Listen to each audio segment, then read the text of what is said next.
మరనాడు ప్రమీల లేచేసరికి 8 కళ్ళు ఎర్రగా మంటగా తయారయ్యాయి. ఒళ్ళు తూలసాగింది. అలాగే పెరట్లోకి బయలుదేరింది. వంటింట్లో మేనత్తకు అన్నగారికి జరుగుతోన్న సంభాషణ అక్కడికి వినబడుతోంది. ఆడపిల్ల ఏనాటికైనా మెళ్ళో ఆ కాస్త పసుపుతాడు పడి ఓ ఇంటి ఇల్లాలై వెళ్ళిపోవలసిందే నాయనా. మీ తండ్రి కొడుకులకు ఆ పిల్ల పెళ్లి సంగతే పట్టలేదు కదా. కన్నెచెర వదిలించకుండా ఇలా ఉంచుకోవడం పాపంరా. దాని ఉసురు కొడుతుంది మీకు. నన్నేం చేయమంటావత్తా? అన్నగా నీకేం బాధ్యత లేదా? నాన్న అందరూ తండ్రుల్లా నన్ను పెంచి పెద్ద చేసుంటే, ఆయన నా ఉన్నతి కోసం కష్టపడుంటే ఇవాళ నా చెల్లెలికి పెళ్లి చేసే బాధ్యత నాకుండేది. చిన్నప్పట్నుండి ఆయన చూపిన అలక్ష్యం, అశ్రద్ధ చెప్పరానివి. ఈ 4 ముక్కల చదువు నాకొచ్చిందంటే ఆశ్చర్యమనుకోవాలి. అలా పెరిగిన పిల్లలు ఏమవుతారో తెలుసా? దేశదిమ్మరులో, రౌడీలో కూనీకోర్లుగా తయారవుతారు. నేనలా కానందుకు మీరు నేను సంతోషించాలి. సంతోషించాల్సిన సంగతే బాబూ. మరొకందుకు కూడా సంతోషించాలి. ఆ పేద బ్రాహ్మడు సంసారం వదిలేసి పారిపోనందుకు. ఈ సంసారం విచ్ఛిన్నం కాకుండా ఈ మాత్రంగానైనా నిలబడినందుకు. అయితే సన్యసించకుండా నీ తమ్ముడు ఘనకార్యం చేశాడంటావు. కాని ఇంతకంటే చెడిపోయేదేమీ నాకు కనిపించడం లేదు. సర్వనాశనమే అయ్యేదిరా. చెట్టుకొకరు పుట్టకొకరు అన్నట్టయ్యేది. పిల్లల కోసం ఏదీ చేయలేని అసమర్థుడే అయినా పిల్లల్ని అంటిపెట్టుకునున్నాడ్రా మీ నాన్న. ఈ గూటి విలువ నీకు తెలియడం లేదేమో గాని నాకు తెలుసు. అయితే ఇప్పుడు నా చెల్లెలి పెళ్లికి నేను చేయగలిగింది ఏముందత్తా? ఎక్కడో ఓ సంబంధం చూడాలి, పెళ్లి చెయ్యాలి. మాటలా వేలు కావాలి. నా దగ్గర చిల్లి గవ్వలేదు. అప్పు పుట్టే పరపతి లేదు. పెళ్లి సంబంధం ఎలా చూస్తాను చెప్పు? హరి నీకంత దోస్తే కదా, మన ప్రమీలను చేసుకుంటాడేమో అడగలేకపోయావా? నువ్వు ఏ కాలం దానివత్తా? హహహ. యోగానంద పగలబడి నవ్వాడు. అతడి చదువుకై అప్పు 25-30 వేల దాకా ఉంది. అంత డబ్బు నువ్వు పట్టుకుపోయి తీరుస్తావా, లేక నీ తమ్ముడు తీరుస్తాడా? మీ వెనకటి వాళ్ళకి బంగారు కడ్డీలు పాత్ర వేసే అలవాటుందట. అదేమైనా ఉందేమో పైకి తీయి. పరిహాసం కాదురా.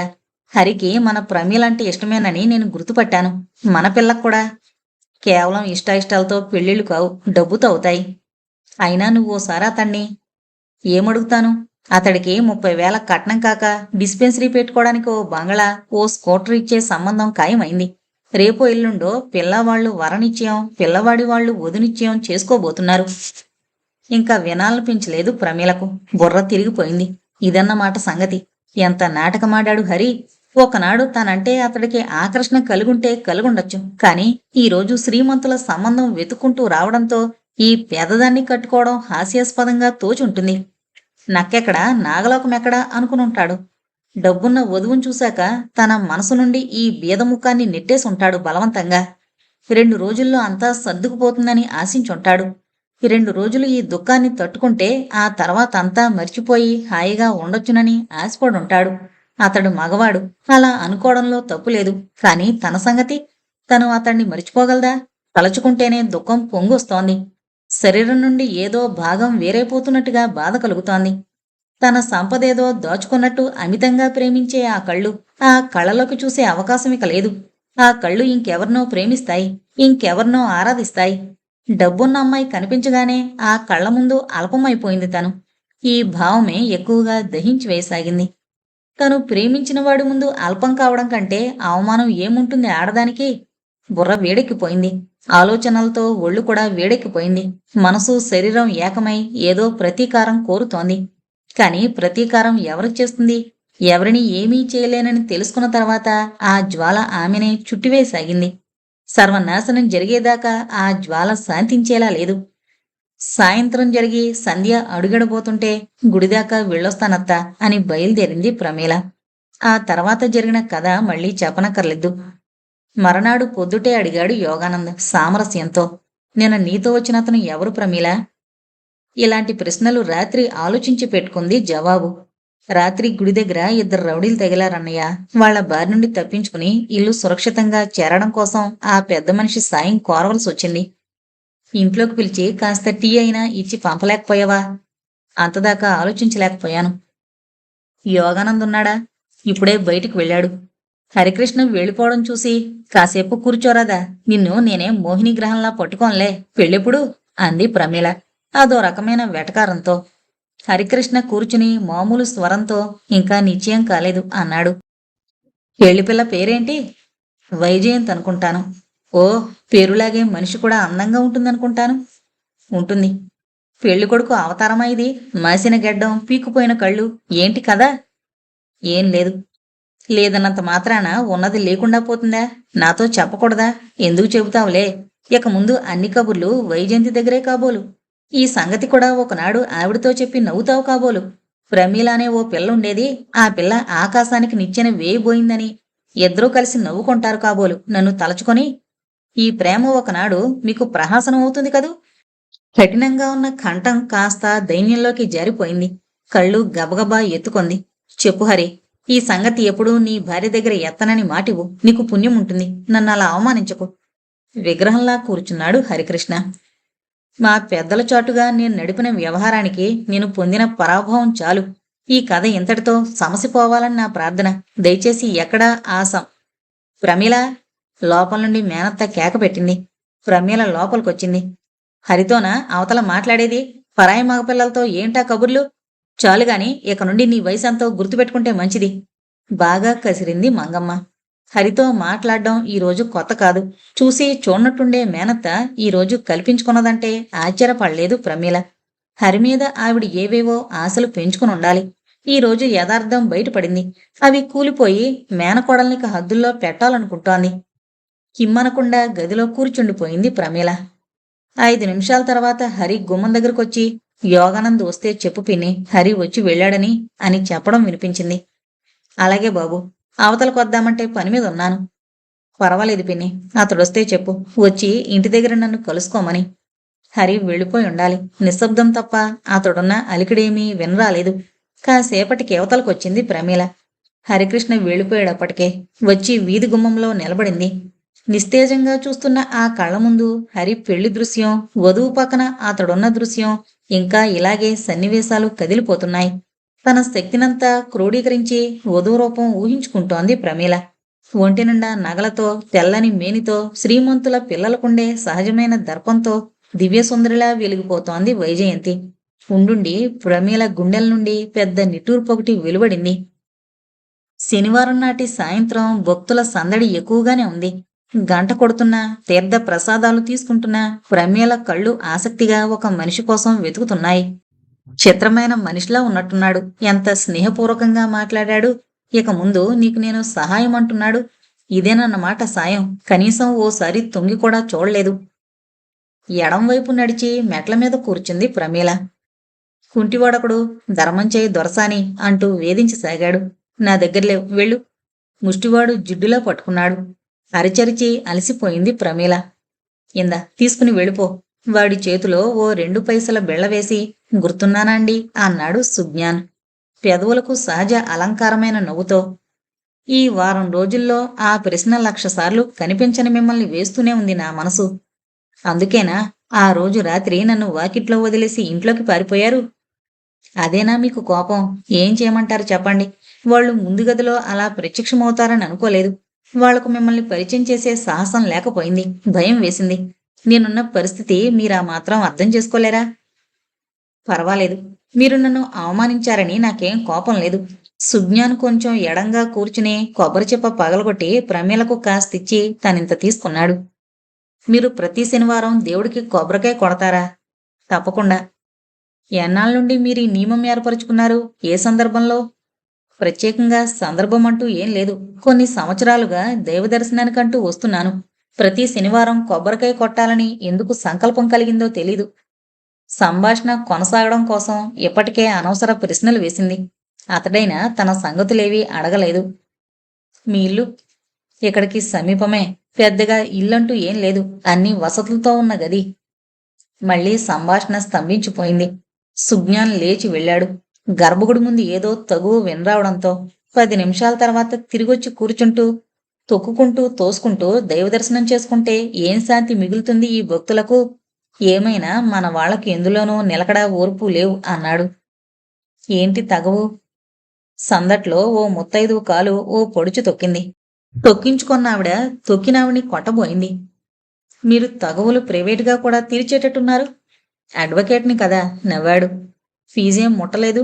ఈ లోకంలో ముట్టని ఫీజు పైలోకంలో భగవంతుడు ముట్టిస్తాడు. ఈ ఫీజు కంటే అతడి ఫీజుకే ఎక్కువ ప్రాముఖ్యతనిస్తుంటాను. అయితే నా కేసు కూడా మీరు పట్టుకొని నాకేదైనా మార్గం చూపించవలసిందిగా కోరుతున్నాను మిమ్మల్ని. ఫీజు మీ భగవంతుడివ్వాల్సిందే, నేనేం ఇవ్వలేను. మంచి మాటే.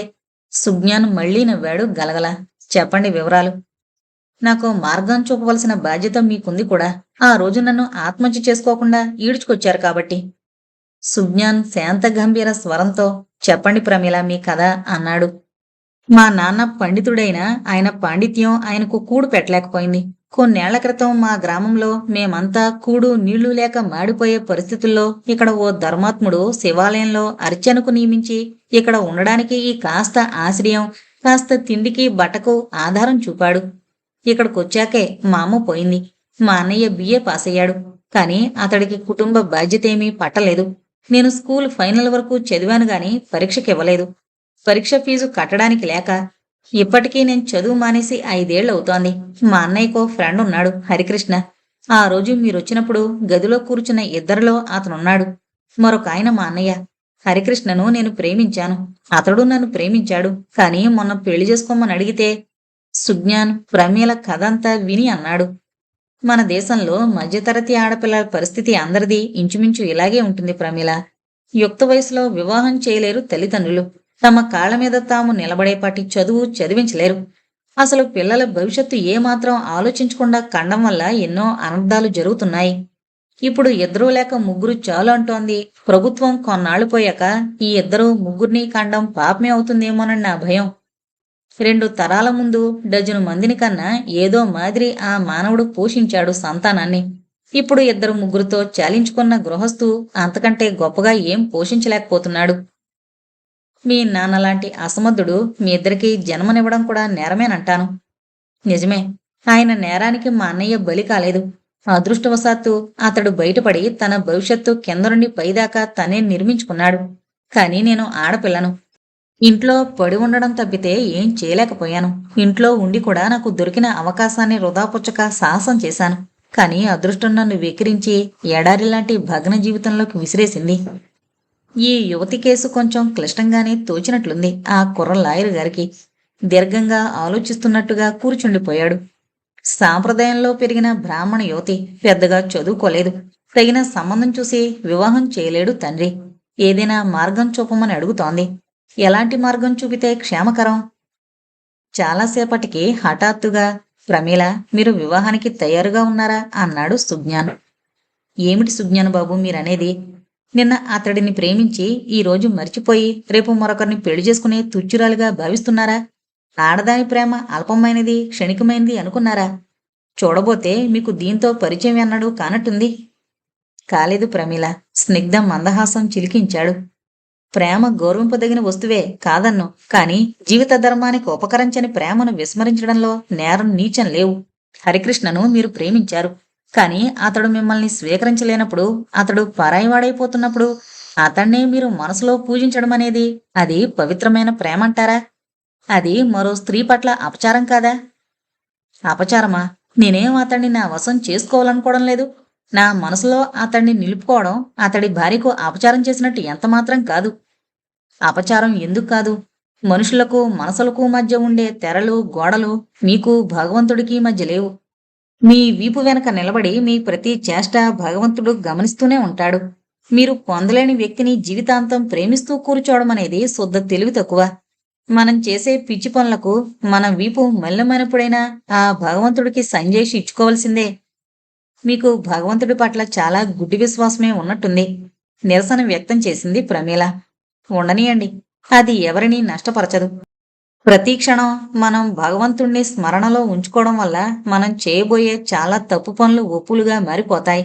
ఆయన యందు విశ్వాసమే మనల్ని రాచబాటలో నడుపుతుంది. పోనివ్వండి. ఆ భగవంతుడి మీద నాకంత విశ్వాసం లేదు. తర్కించడానికి మీలా నేను చదువుకోలేదు. ఆ భగవంతుడే నన్ను శిక్షించడానికొస్తే ముందు తమరు చేసిన పనేంటి మహానుభావా అని అడుగుతాను. కానీ ఇప్పుడు నాకు ఉపాయం చెప్పండి. ఇంట్లో ఇలా గోళ్లు గిల్లుకుంటూ ఎన్నాళ్ళు కూర్చోవాలి? ఇంట్లో అత్తయ్య పోరు ఎక్కువైతే మా నాన్న తనలాంటి ఏ పూజారయ్యకో నన్నిచ్చి పెళ్లి కూడా చేస్తాడు. అప్పుడైనా నేను చావక తప్పదు. ఎందుకంటే అలాంటి వ్యక్తితో నేనెప్పుడూ జీవితం ఊహించుకోను కూడా ఇష్టపడను కాబట్టి. వీలైతే మీరిప్పుడు చదువుకోవాలని ఆశిస్తున్నారా? చదవాల్సిన వయసులోనే చదవలేదు. ఇప్పుడేం చదువుతాను? చదువుకు వయసుకు సంబంధం లేదు. మీకు చదువుకోవాలని, మీకో వ్యక్తిత్వం ఏర్పరుచుకోవాలని కోరుకుంటే చెప్పండి. ఆ వీలు నేను కల్పిస్తాను. ఎలా కల్పిస్తారు? ఇంట్లో మా అన్నయ్య, మా నాన్న ఏమంటారో? వాళ్ళను ఒప్పించే పాటలన్నీ నావి. ఏమాత్రం పరిచయం లేని మీరు వాళ్ళని ఎలా కలుసుకుంటారు? ఎలా ఒప్పిస్తారు? ఆశ్చర్యంగా అడిగింది ప్రమీల. మనసుంటే మార్గమే ఉండదా? వాళ్ళని నేనే కలుసుకుంటానో, ఇంకెవరి చేతనైనా చెప్పిస్తానో, ఆ భారం నాకు వదిలేయండి. కానీ రేపొకసారి మా వరకట్న పిశాచవాద సంఘానికి రాగలిగితే అక్కడ మా వాళ్లతో మీకు పరిచయం కలిగిస్తాను. అక్కడ సుమతి అనే మంచి స్నేహితురాలు దొరుకుతుంది మీకు. ఆమె ద్వారా మీ జీవితంలో ఉజ్వలమైన మార్పు రాగలదని ఆశిస్తున్నాను. బాబోయ్, ఇదేం పేరు? వరకట్న పిశాచవాద సంఘమా? పడి పడి నవ్వింది ప్రమీల. మరో పేరు కూడా ఉంది, అనాథ సేవా సంఘం. సుజ్ఞాన్ నవ్వలేదు. మన దేశంలో ఈ వరకట్నం పేరుతో ఎంతమంది ఆడపిల్లల్ని కన్న తల్లిదండ్రులు బలైపోతున్నారో చెప్పలేం. ఇక దీనులకు దుఃఖితులకు ఈ ప్రపంచంలోనే కరువు లేదు. వీళ్ళందరికీ న్యాయం చేస్తామని కాదు, వాళ్ళందరికీ న్యాయం చేయడం ఒక్క భగవంతుడికే సాధ్యం. కానీ ఉడతా భక్తిగా చేతనైంది చేయడం కోసం మేం నలుగురం మిత్రులం ఒక సంఘంగా ఏర్పడి వరకట్నరహిత వివాహాలు, అనాథ సేవ చేయడానికి నడుం కట్టాం. ఒక పార్టీకి గాని మతానికి గాని సంబంధం లేని స్వచ్ఛంద సంఘం మాది. నన్ను చేరమంటారా మీ సంఘంలో? కుతూహలంగా అడిగింది ప్రమీల. మీరు పెరిగిన సాంప్రదాయం, ఇంట్లో మీకున్న స్వాతంత్రం అన్నీ నేను అర్థం చేసుకోగలను. అలాంటప్పుడు మిమ్మల్ని మా సంఘంలో చేరమని, మాతో పాటు శ్రమించమని ఎలా కోరతాను? మా సంఘం ద్వారా మీకేదైనా చేయగలిగితే చాలు. వాచి చూసుకున్నాడు సుజ్ఞాన్. మాట్లాడుతూ పొద్దు ఎంతైందో గమనించలేదు. నాకేం పర్వాలేదనుకోండి మీరు. ఆ విషయం అతడు గుర్తు చేసేదాకా తనకు గుర్తురానందుకు సిగ్గుపడుతూ లేచింది ప్రమీల. వచ్చే శనివారం కొంచెం ముందుగానే వస్తాను. 8 గంటలకల్లా ఇంటికి వెళ్ళిపోగలిగితే మా అత్తయ్యతో తిట్లు రావు. మంచిది. ఇద్దరూ కలిసి గుట్ట దిగారు. చెరొక దారిన నడిచిపోయారు. ఆ రాత్రి పక్క మీద పడుకున్న ప్రమీలను సుజ్ఞాన్కు సంబంధించిన ఆలోచనలే చుట్టివేశాయి. చీకటి గుహలాంటి మార్పులేని తన జీవితంలోకి ఏదో వెలుగు ప్రసరిస్తున్నట్టు అనుభూతి కలిగింది ప్రమీలకు. తండ్రికి, అన్నకు ఏనాడు తన జీవితం గురించి తాపత్రయం అనేది లేదు. అసలు తన జీవితంలో ఏర్పడిన లోటు, జరిగిన అన్యాయం వాళ్ల దృష్టికి రావు. తన ఈడు పిల్లలు చక్కగా చదువుకుంటున్నారు, లేకపోతే పెళ్లిళ్లు చేసుకుని చక్కగా కాపురాలు చేసుకుంటున్నారు. తన పెళ్లి తనే చేసుకోబోయి భంగపడింది. ఈ సంగతి వాళ్లకు తెలీదు. హఠాత్తుగా ఒక పురుషుడు తారసపడి నువ్వు కోరిన విధంగా నీ జీవితం మలుపు తిప్పగలనని అభయమిస్తున్నాడు. చావబోయిన తనను వెనక్కి లాక్కొచ్చి అమితమైన శ్రద్ధ కనబరుస్తున్నాడు. మధ్యాహ్నం భోజనానికి యోగానంద్ రాలేదు. అతడి కోసం చూసి చూసి మంగమ్మ తను తినేసి మైలపడింది. తర్వాత గంటకొచ్చాడు యోగానంద్. నీకోసం చూసి చూసి ఇప్పుడే తిని మైలపడ్డాను. నేను తినేసొచ్చానత్తా. ఎక్కడా? హరి వాళ్ళింట్లో. ఈరోజు పిల్లవాళ్ళు వరనిశ్చయం చేసుకోవడానికొచ్చారు. హరి భోజనానికి పిలిచాడు. అదృష్టవంతుడు. మంచి సంబంధమే పడుతోంది. పిల్ల బిఏ పాస్ అయిందట కదా? అయ్యింది. కాని హరి అదృష్టవంతుడు మాత్రం కాదత్తా. ఆ పిల్లకు ఫిట్సు, గుండె జబ్బు ఉన్నాయి. గౌతమి వాళ్ళ సీతారాములు లేడు, ఇక్కడికి నా కోసం వచ్చాడు చూడు. వాడికి సంవత్సరం క్రితం ఆ పిల్ల మాటై తప్పిపోయిందట. ఎవరో ఆ పిల్ల జబ్బు సంగతి ఊదేటప్పటికి. అయితే హరి వాళ్లకు తెలీదన్నమాట. తెలీదనుకుంటాను. తెలిస్తే చూసి చూసి జబ్బు మనిషిని ఎలా చేసుకుంటారు? అయ్యో పాపం, హరికి చెప్పలేకపోయావా? మనకెందుకత్తా, కుదిరిన పెళ్లి చెడగొట్టిన పాపం. అయ్యో, 100 ఏళ్ల పంట. అది ఆ పిల్లకు కూడా కదా. ఒక మధ్యాహ్నం హరికృష్ణ వచ్చాడు. ప్రమీల ఒక్కతే ఉందింట్లో. తండ్రి ఎవరింట్లోనో తద్దినం పెట్టడానికి వెళ్ళాడు. మేనత్త దక్షిణ కోసం వెళ్ళింది అక్కడికే. యోగానంద్ కూడా ఎక్కడికో వెళ్ళాడు. హరికృష్ణ వచ్చి కుర్చీ జరుపుకుని కూర్చుని ఇల్లు నిశ్శబ్దంగా ఉండడం గమనించి ఇంట్లో ఎవరూ లేనట్టుందే అన్నాడు. ఉన్నా కదా. పిన్ని లేదా? లేదు. పెళ్ళెప్పుడు? మరిచిపోయిందేదో గుర్తొచ్చినట్టుగా ముఖం విషాద మేఘాచ్ఛాదితమైపోయింది. ఇంకా లగ్నం పెట్టుకోలేదు. నువ్వీ పెళ్లి చేసుకోవడానికి వీల్లేదు హరి. ప్రమీల ఉద్విగ్న స్వరానికి విస్మయంగా చూశాడు. ఎందుకు అన్నాడు పేలవమైన నవ్వుతో. ఎందుకైతే ఎందుకు? నువ్వు మాత్రం ఈ పెళ్లి చేసుకోవడానికి వీల్లేదు. నీ జీవితం నాశనమవుతుంది ఈ పెళ్లి జరిగితే. నాకు తెలుసా సంగతి. నీళ్లు చెల్లిన పాల పొంగులా చెప్పబడిపోయింది అతడి శాంత స్వరానికి. తెలుసా? ఏం తెలుసు? ఆ పిల్ల గురించి తెలుసా? అంది విభ్రాంతిగా. తెలుసు. ఆ పిల్ల తెల్లగా అందంగా ఉంటుంది. బిఏ చదివింది. చాలా వినయస్తురాలు. ఆ అమ్మాయికి అందం చదువే కాదు, భగవంతుడు మూర్ఛరోగము, గుండె జబ్బు కూడా తోడుగా ప్రసాదించాడు. అబ్బా! నువ్వెంత పాషాణం మనిషివి! తెలిసే చేసుకోగలుగుతున్నావా ఆ రోగిష్టిదాన్ని? ఆ! తెలిసి కూడా చేసుకుంటున్నాను. ప్రమీల ముఖం కఠినంగా మారిపోయింది. విశాల హృదయమనుకోవాలా? డబ్బు పిపాసనుకోవాలా? ఓ ఆడపిల్ల మెడలో 3 ముళ్ళు వేయడానికి 30,000 కట్నం, డిస్పెన్సరీ పెట్టుకోవడానికి బంగళా, ఓ స్కూటరు వరకట్నంగా తీసుకుంటూ విశాల హృదయుణ్ణని ఏ ముఖం పెట్టుకుని చెప్పుకోగలను? రెండవదే నిజమనుకో. చిచ్చి! అసహ్యాన్ని వ్యక్తం చేసింది. ఆ పిల్లను కాదన్నమాట నువ్వు పెళ్లి చేసుకునేది. డబ్బుని అన్నమాట. ఎంత దురదృష్టవంతురాలో! మనసులేని మనిషి పాల పడుతోంది. వరకట్నం తీసుకునే వాళ్ళంతా భార్యల్ని ప్రేమించలేరనా నీ ఉద్దేశం? డబ్బే ముఖ్యమైన వాళ్ళు ఎవరినీ ప్రేమించలేరు. ప్రమీల తీవ్రంగా అంది. నీ చదువుకు, నీ తెలివికి ఎంతకంటే ఎక్కువ కట్నమే ఇచ్చి ఇస్తారు పిల్లను. జబ్బు పిల్లను కట్టుకునే కర్మ నీకేంటి? వద్దు హరి, ఈ పెళ్లి చేసుకోవద్దు. చూస్తూ చూస్తూ నరకంలోకి ఎందుకు అడుగు పెడతావు? నేనేదో స్వార్థం మనసులో పెట్టుకుని ఇలా చెబుతున్నానని నువ్వు నన్ను అపార్థం చేసుకోకు. ఆ రోజు రాత్రే నీదనుకున్న ఈ ప్రమీల మనసు చచ్చిపోయింది.